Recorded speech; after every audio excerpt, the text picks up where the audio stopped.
ஓம் மகா மாரியம்மனே போற்றி போற்றி. இன்றைய உரையில் நாம் 2 ஸ்தலங்களை பார்க்க இருக்கின்றோம். முதலாவதாக திருமுல்லைவாயில் அன்னை பச்சையம்மன் கோவில், இரண்டாவதாக சித்தாதத்தூரி கும்மாத்தம்மன் கோயில். முதலில் திருமுல்லைவாயில் அன்னை பச்சையம்மன் ஆலயத்தை பார்ப்போம். இந்த ஆலயமானது சென்னைக்கு அருகே அம்பத்தூரிலிருந்து ஆவடி செல்லும் சாலையில் அம்பத்தூரிலிருந்து 3.5 கிலோமீட்டர் தொலைவில் அமைந்திருக்கின்றது. அச்சயபாத்திரமாக அருள்வதில் இவளுக்கு நிகர் இவளே. குழந்தை பேரு, வேலை பாக்கியம் என்று எத்தனை தேவைகளோடு மக்கள் வந்தார்களும் அவர்களுக்கு அருள் புரிவதில் இவள் வள்ளலாக திகழ்கின்றார். பச்சையம்மன் இடது பாதம் மடித்து வலது காலை தொங்கவிட்டு மிளகின்றாள் அவள். அன்னையரின் மேனியே அழகிய பச்சைதான். இந்த தாயின் காலடியில் பணிந்து மனமுருகி வணங்கி வழிபட்டால் அவர்களில் கவலைகள் எல்லாவற்றையும் தீர்த்து வைக்கின்றார். இங்கு அம்பாள் கையில் கிளியை ஏந்தி கொண்டிருக்கின்றார். ஒரு தடவை சிவபெருமான் பார்வதியை பூலோகத்துக்கு சென்று தவம் ஏற்ற உத்தரவிட்டார். பூலோகத்திற்கு பார்வதி தேவி புறப்பட்டு வந்தபோது பூமி பச்சை பசேல் என்று இருந்தது. இதனால் பார்வதி தேவியும் பச்சை நிறத்துக்கு தன்னை மாற்றிக்கொண்டார். பூலோகத்தில் பல்வேறு ஸ்தலங்களுக்கு சென்று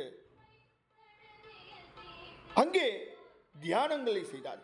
இறுதியில் திருமுல்லைவாயில் ஸ்தலத்தில் நிரந்தரமாக இருந்து சிவபெருமானை பூஜித்து ஜபம் இருந்தார்.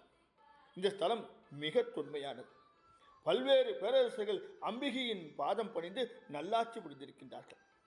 நாகர் சிலைகளும் மஞ்சளும் குங்குமமும் பச்சை மண்ணும் அந்த இடத்தின் சாநியத்திற்கு எடுத்துக்காட்டாக விளங்குகிறது.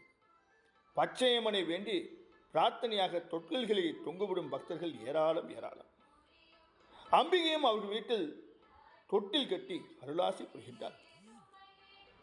நம் அம்மா எதையும் எதிர்பார்த்து செய்கின்றவர்கள் அல்ல. உண்மையான அன்பு ஒன்றே அவளுக்கு போதும். அடுத்ததாக சித்தாதத்தூரி கும்மாத்தம்மன் கோயில் பற்றி பார்க்க இருக்கின்றோம். இது வேலூரிலிருந்து குடியாத்தம் செல்லும் சாலையில் வேப்பூரிலிருந்து 1 கிலோமீட்டர் தொலைவில் பாலாற்றங்கரையில் தென்னை மரங்கள் சூழ்ந்த சித்தாதத்தூரி என்ற சிறிய கிராமத்தில் இந்த அம்பாள் அழகாக ஒளிவிட்டிருக்கின்றார்.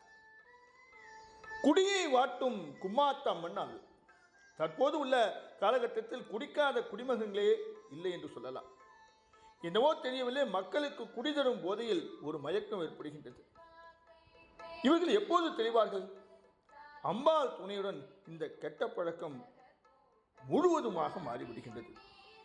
இப்படி குடிபழக்கம் உள்ளவர்கள் அன்னை விசாலாட்சியிடம் எலுமிச்சம்பழம் பெற்று 11 முறை கும்மாத்தம்மனை சுற்றி வந்து எலுமிச்சம்பழம் கடித்து உண்ண வேண்டும். இவ்வாறு 3 வாரங்கள் தொடர்ந்து செய்தால் இந்த கெட்ட பழக்கத்திலிருந்து கண்டிப்பாக இவர்கள் விடுபடுகின்றார்கள். வேம்பும் அரசும் பின்னி வளர்ந்த மரத்தடியில் ஒரு புற்று அமைந்திருக்கின்றது. இந்த ஆலயத்தில் அன்னை விசாலாட்சி அருள்வாக்கு கூறுகின்றார். திருமணம், மழை செல்வம், மனமுடிவு தொல்லைகள் தருதல் என மனிதனின் கஷ்டங்களுக்கு ஏதேனும் முற்றுப்புள்ளி இருக்கின்றதா? இல்லையே. அம்பாள் மனிதனின் மனம் பண்பட பல்வேறு கஷ்டங்களை அவன் செய்யும் பாவச் செயல்களுக்கு ஏற்றாற் போல நிர்ணயம் செய்கின்றார்.